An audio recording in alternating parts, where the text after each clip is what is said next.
At this point, we have a great-looking P&L and a beautiful balance sheet. Both sheets contain historical figures only, and it is time to build a forecast. Let's use the Grouping Columns tool and hide percentage variances we've calculated in these two columns. I only have to press Alt, Shift, and right arrow, and the columns are grouped. If I press here, I can hide the two columns. Most professionals prefer hiding columns by using this functionality, and not the actual hide command. The reason is that, at all times, we can easily see there are some hidden rows and columns.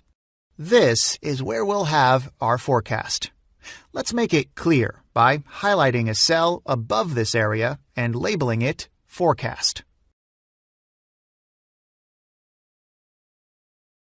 I'll extend the cell for 5 columns, as we will have 5 forecast years.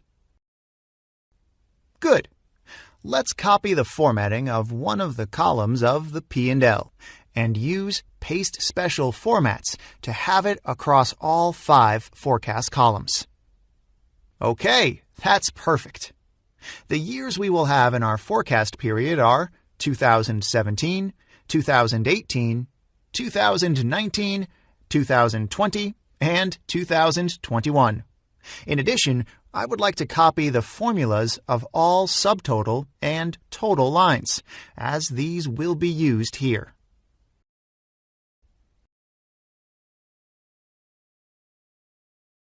Very good. One last detail in the structure of this sheet is that we must build a few scenarios below this table. Therefore, I will create a box that reads Scenarios, and will use gray as a fill color.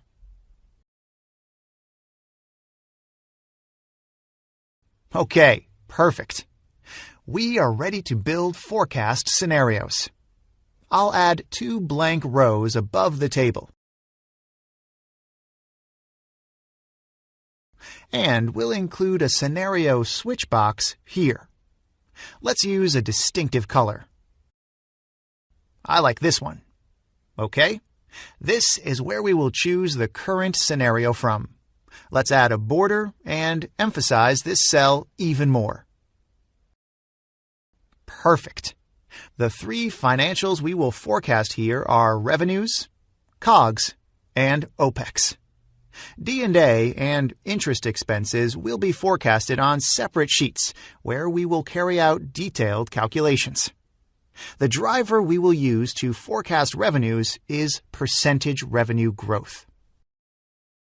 There will be a best case, a base case, and a worst case scenario. In most cases, COGS and OPEX will be forecasted as a percentage of revenues. And there will be a best, base, and worst case scenario for them as well. Excellent!